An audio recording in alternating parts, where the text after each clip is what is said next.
नमस्कार, मैं रवीश कुमार। सोनम वांगचुक की हालत बिगड़ती जा रही है। आज 13 जुलाई है और जंतर मंतर पर उनके अनशन का 16वां दिन है। अभी तक सरकार का कोई प्रतिनिधि सोनम वांगचुक से बात करने नहीं आया और ना अनशन तुड़वाने की कोई कोशिश की गई। क्या सरकार का ईगो इतना बड़ा है कि वह प्रदर्शनकारियों से बात ही नहीं करेगी? उसे किस थर्मामीटर से पता चलता है कि 59 साल के एक व्यक्ति की जिंदगी दांव पर है? कुछ हो गया तब भी इस देश को कोई फर्क नहीं पड़ेगा? क्या वाकई लोग ऐसे ही हो गए हैं या सरकार को यह भरोसा किसी और वजह से आने लगा है? उसे अब लोगों की प्रतिक्रिया की परवाह ही नहीं रही। इन 16 दिनों में सोनम वांगचुक की सेहत बिगड़ती जा रही है। ब्लड शुगर गिरता जा रहा है, ब्लड प्रेशर भी गिरता जा रहा है, वजन करीब 8 किलो घट गया है। सोनम वांगचुक के समर्थक बेचैन होने लगे हैं कि इस हालत में कब तक अनशन कर सकते हैं। उन्हें अनशन तोड़ देनी चाहिए। उनसे सोनम वांगचुक की हालत नहीं देखी जा रही। समर्थकों के साथ साथ विपक्ष से भी अब अपील की जा रही है कि कांग्रेस या दूसरी पार्टियां सोनम वांगचुक से अनशन तोड़ देने की अपील करें। लोग चाहते हैं कि सरकार से भी अपील हो कि वह सोनम वांगचुक से बात करे। क्या हम इस हाल में पहुंचा दिए गए हैं कि सरकार से बात करने के लिए किसी को अपनी जिंदगी दांव पर लगानी पड़ती है? आखिर सरकार क्या साबित करना चाहती है? मेडिकल की परीक्षा का पेपर लीक हुआ ही, लाखों रुपए देकर सॉल्वर लगाए गए जो दूसरे छात्रों को पास करा रहे थे डॉक्टर बनाने के लिए।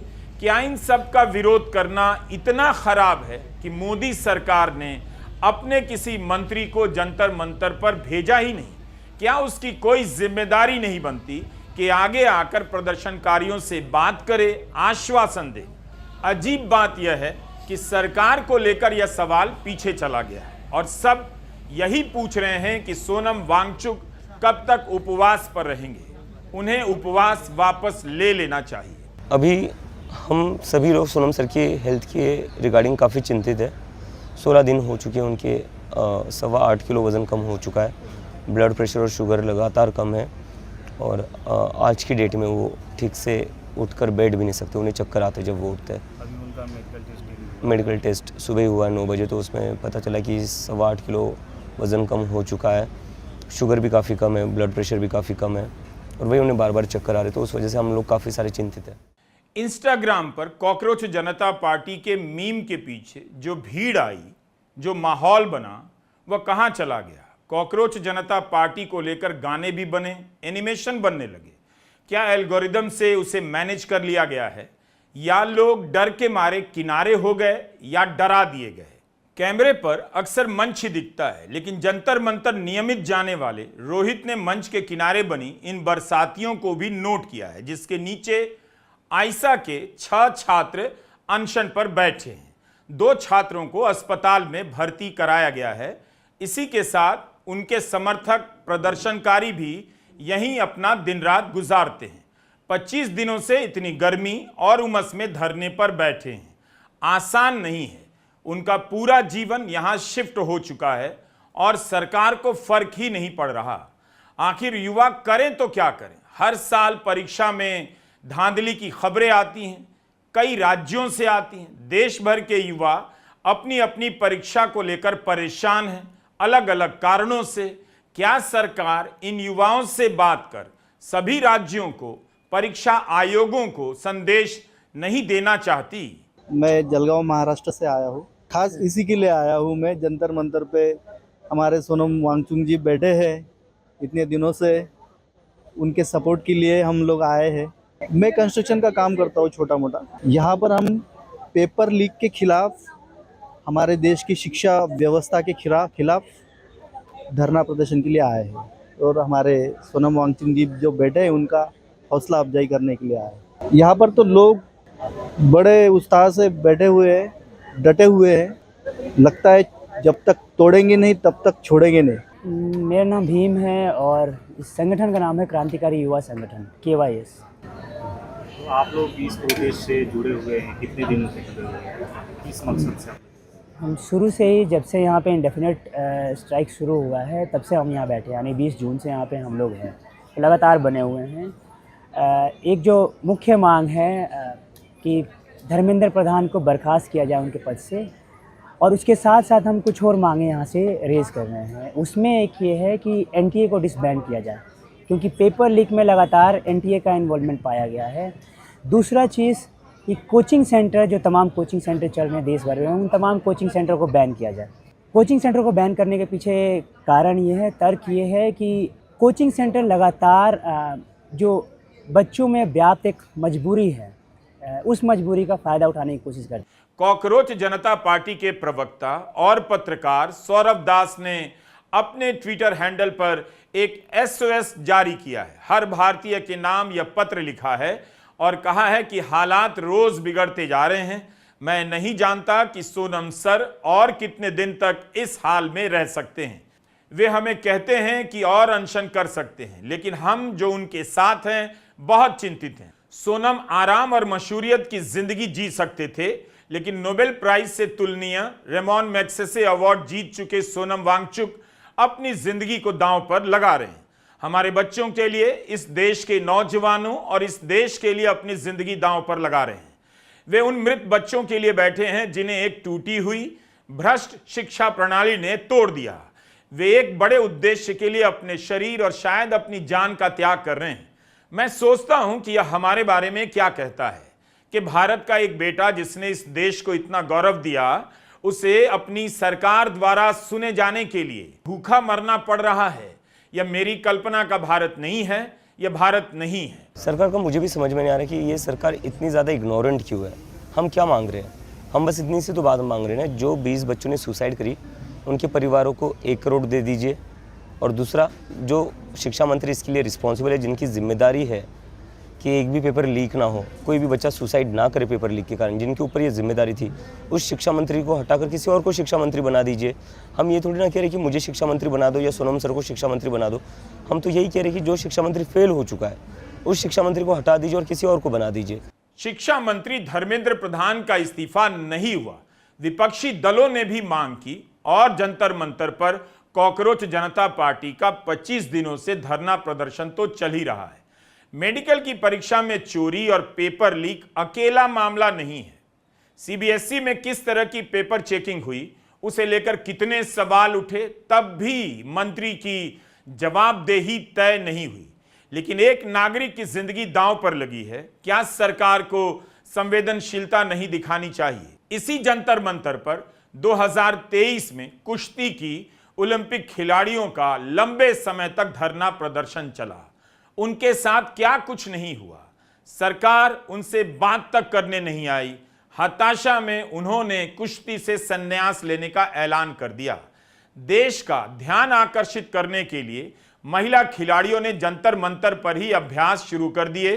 गर्मी, बरसात और पुलिस के दमन का सामना करती रहीं। महिला खिलाड़ी हर दिन मीडिया के सामने चीखती रहीं कि हमारे सामने इतने कैमरे आए हैं हमारी बातों को रिकॉर्ड करने, मगर शाम को न्यूज चैनलों पर हमारे प्रदर्शन का कवरेज दिखाई क्यों नहीं देता है। 2014 में मोदी सरकार के आने के बाद जंतर मंतर और मीडिया का संबंध बदल गया। मीडिया गोदी मीडिया हो गया। जंतर मंतर के प्रदर्शनों को नजरअंदाज करने लगा ताकि सरकार को, जिसकी तरफदारी में वह खड़ा है, कोई समस्या ना हो, कोई उससे सवाल ना करे और सरकार के सवाल जनता के बीच ना पहुंचे।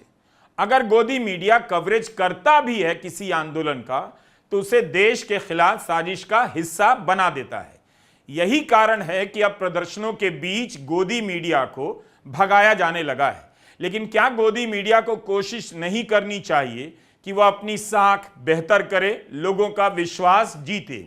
लोग अन्ना आंदोलन के समय के कवरेज को याद कर रहे हैं। कह रहे हैं उस समय मनमोहन सिंह सरकार के मंत्री प्रदर्शनकारियों से मिलने जंतर मंतर आया करते थे, रामलीला मैदान जाते थे, मंत्रालयों में भी बुलाकर बातचीत होती थी। अन्ना आंदोलन का 24 घंटे लाइव कवरेज होता था। उस आंदोलन में शामिल बहुत से लोग आज मोदी सरकार के साथ खड़े हैं।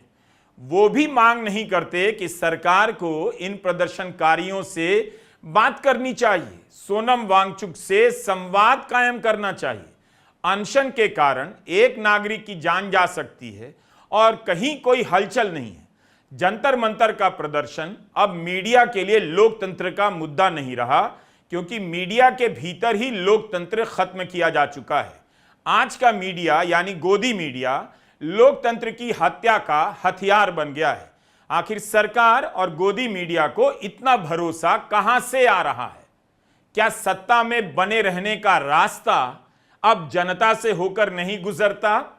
अन्ना आंदोलन के कवरेज से ज्यादा किसान आंदोलन के समय के कवरेज को भी याद कीजिए, जब गोदी मीडिया ने किसानों के आंदोलन में शामिल किसानों को आतंकवादी कह दिया, जय जवान जय किसान का नारा भुला दिया गया। कितना प्रताड़ित किया गया किसान आंदोलन को।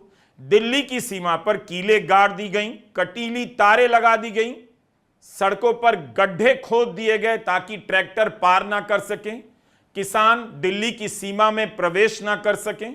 दिल्ली की सीमा पर 1 साल 3 महीने से अधिक समय तक किसान रहे। उस समय किसानों से बात करने के नाम पर कितनी नौटंकी हुई। सरकार दूसरे किसान नेताओं को ले आई, सुप्रीम कोर्ट ने कमेटी बना दी।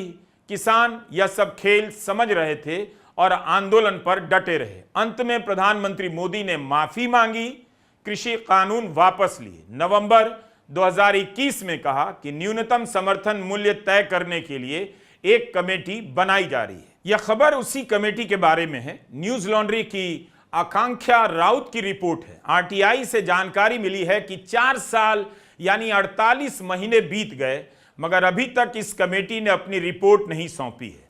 जबकि इस कमेटी की 6 पूर्ण बैठकें हो चुकी हैं और इसकी उप समितियों की 42 से अधिक बैठकें हो चुकी हैं। 54 लाख रुपए खर्च हो चुके हैं और आज तक इस कमेटी की अंतिम रिपोर्ट नहीं आई है, जिसके बनाने की घोषणा खुद प्रधानमंत्री नरेंद्र मोदी ने की थी। जब कॉकरोच जनता पार्टी को जंतर मंतर पर अनुमति मिली पुलिस की, तब तरह तरह के शक किए जाने लगे। उनके पीछे कौन है? सरकार हो सकती है, इसे लेकर सवाल किए जाने लगे। जबकि सवाल होने चाहिए कि सरकार सोनम वांगचुक से बात क्यों नहीं कर रही है? उनकी सेहत बिगड़ती जा रही। आखिर एक प्रोटेस्ट के वैलिड होने का, वैध होने का टेस्ट क्या है? 25 दिनों से सरकार ने इस प्रदर्शन को कोई अहमियत नहीं दी, फिर भी कॉकरोच जनता पार्टी के सदस्य टिके रहे, धरने पर बैठे रहे। कॉकरोच जनता पार्टी के आंदोलन की वैधता इसी से प्रमाणित होती है कि मीडिया ने कवरेज नहीं किया, सरकार ने कोई भाव नहीं दिया, फिर भी 25 दिनों तक धरने पर बैठे रहे। क्या इस प्रदर्शन से दूरी बनाकर लोग सरकार को ही रास्ता नहीं दे रहे कि पेपर लीक के सवालों से बचकर निकल जाए? सालों साल होने के बाद भी किसी की जवाबदेही तय ना। 11 जुलाई को 14वें दिन के अनशन पर सोनम वांगचुक ने कहा था, काफी कमजोर महसूस करने लगे हैं। सोनम वांगचुक कमजोर हो भी गए हैं, हर दिन एक वीडियो डालते हैं, लेकिन 11 जुलाई के बाद से उन्होंने कोई वीडियो नहीं डाला। 12 जुलाई को उन्होंने ट्वीट किया कि कुछ भी कहने की हालत में नहीं हूं, काफी कमजोर हो चुका हूं। आज मेरे अनशन का 14वां दिन ख़त्म हो रहा है। जैसा मैंने कहा, ऊपर नीचे होता रहता है। आज मैं काफ़ी कमज़ोर महसूस करता रहा हूँ, मगर आज दिन भर में बहुत लोग आए समर्थन में, और उनमें कुछ जाने माने हस्तियाँ भी आए, जिनमें भूतपूर्व मंत्री केरला के, त्रिपुरा के और फिल्मी सितारे प्रकाश राज भी आए। दोस्तों, आप उन्हें विलन की तरह जानते हैं, मगर फिल्मी पर्दों पर असली ज़िंदगी में तो मैं कहूँगा वो हीरो हैं। दरअसल हीरो कौन हैं? हीरो वो हैं जो सच्चाई और इंसाफ के साथ खड़े रहते हैं और नाइंसाफ़ी से, डर से नहीं डरते। मैं तो इस बात पर कहूँगा, जिन्हें हम हीरो मानते हैं पर्दों पर, उन्हें भी कि वो असली ज़िंदगी में भी हीरो बने, सच्चाई के साथ खड़े हों बल्कि उन्हें ही नहीं, मैं तो तमाम देश के जो मार्गदर्शक हैं, वो चाहे फिर सुप्रीम कोर्ट के जस्टिसेस हों या पुलिस के अफसर हों या सरकार में अधिकारी हों या फिर राजनीतिक नेता हों, चाहे कांग्रेस से हों या बीजेपी से हों, बल्कि जो बीजेपी से हैं उन्हें ख़ास कर कहूँगा कि बहुत ज़रूरी है कि आप सच्चाई के साथ खड़े हों, इंसाफ के साथ खड़े हों और अपने पार्टी को सही रास्ते पर रखें, ताकि ये पार्टी लोगों में लोकप्रिय बनी रहे, वरना लोगों का विश्वास टूटता जाएगा, जो कि पार्टी के लिए भी अच्छी बात नहीं है।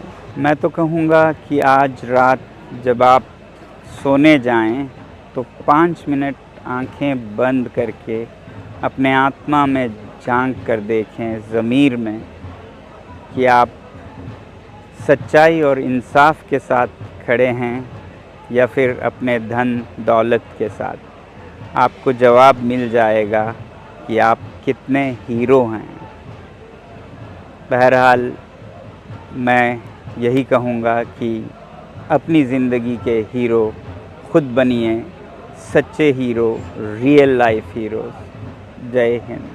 सोनम वांगचुक बीजेपी के समर्थकों से अपील कर रहे हैं कि अपनी पार्टी को सही रास्ते पर रखें, गलत का विरोध करें। सवाल उनकी सेहत का भी है। क्या सोनम वांगचुक को अनशन स्थगित कर देना चाहिए? वे अपने इरादे से पीछे हटने वाले नहीं और सरकार बात करने नहीं आएगी, तो ऐसे में क्या करना चाहिए? शांति के रास्ते से यह प्रदर्शन चल रहा है। आखिर सरकार प्रदर्शन करने वालों से बात कर ही लेगी तो इस देश में कौन सा आसमान टूट पड़ेगा? सोनम ने अपने एक वीडियो में स्विट्जरलैंड की संसद का उदाहरण दिया है और बताया है कि कैसे वहां और दुनिया के कई देशों में संसद के सामने ही आम लोग प्रदर्शन करते हैं। भारत में आम लोगों के लिए संसद तक पहुंच पाना इतना मुश्किल क्यों है?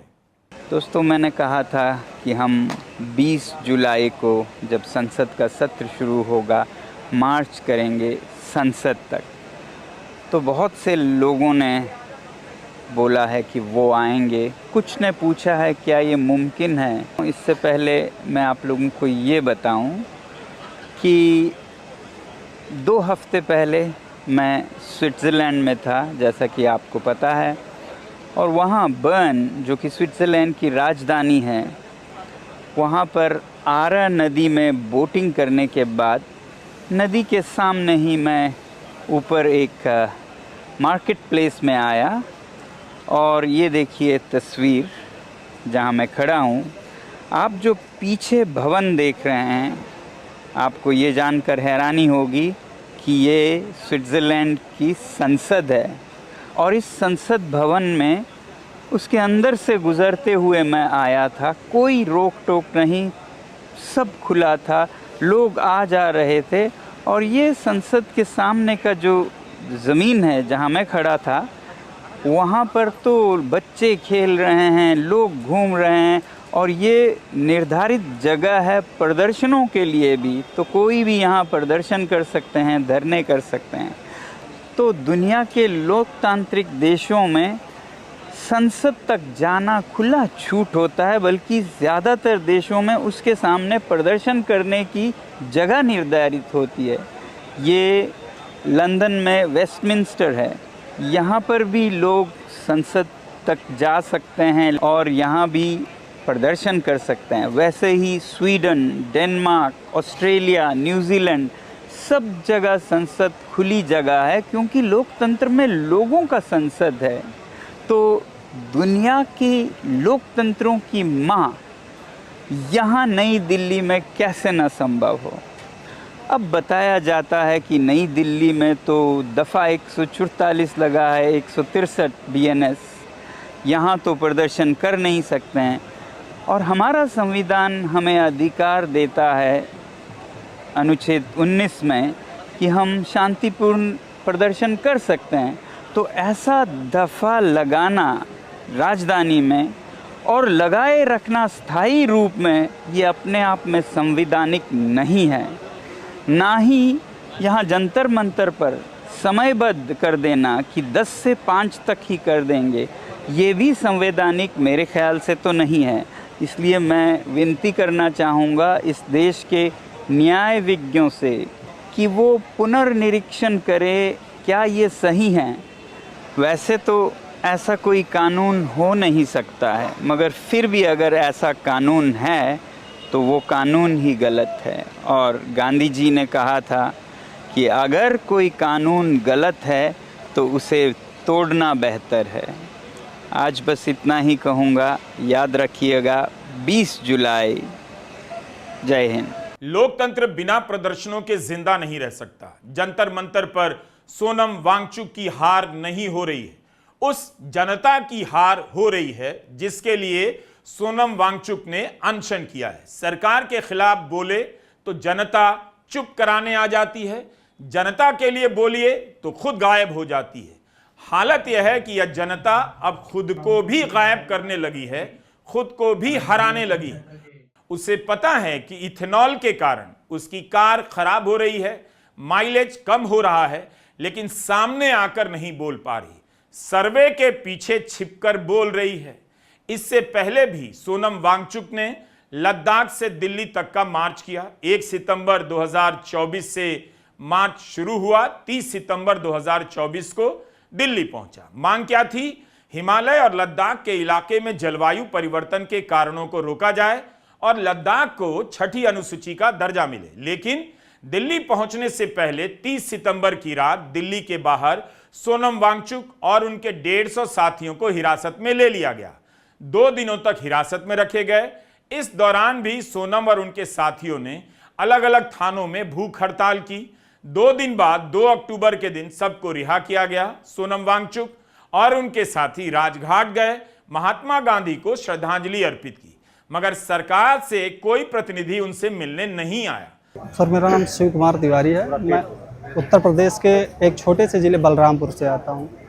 मैं कुछ दिनों से यहाँ से प्रोटेस्ट जो चल रहा था हमने देखा, उसके बाद में मैं एक बहुत छोटा ही यूट्यूबर समझ लिया, इन्फ्लुएंसर समझ लिया। मैं अब हर लोगों को ये समझना चाहिए कि उनके पास फ़ोन है तो जो देश में गलत हो रहा है उन गलत नीतियों का विरोध हर लोगों को करने का अधिकार है। तो हमने सोचा, उसके बाद में मैं यहाँ पे आया तो देखी जब हालात वाला, तो मैं भी यहीं पे आज 2 दिन से रुका हुआ हूँ, बाकी भाई लोग के सहयोग। आपको इस प्रोटेस्ट से जुड़ने का क्या ऐसा लगा कि आपको इस प्रोटेस्ट में जुड़ना चाहिए? इस प्रोटेस्ट से मैं क्या बताऊं, क्योंकि हमारी देश की जो जनता है और नेता है ये मूर्ख है और जनता भी मरी हुई है हमारी। सोनम वांगचुक की सेहत बिगड़ रही है। अकेले सोनम की नहीं, उस लोकतंत्र की भी जहां सवाल उठाने वाला खलनायक बना दिया जाता है और जो नालायक होता है, जो अपना काम ठीक से नहीं कर पाता, उसे नायक बना दिया जा रहा है।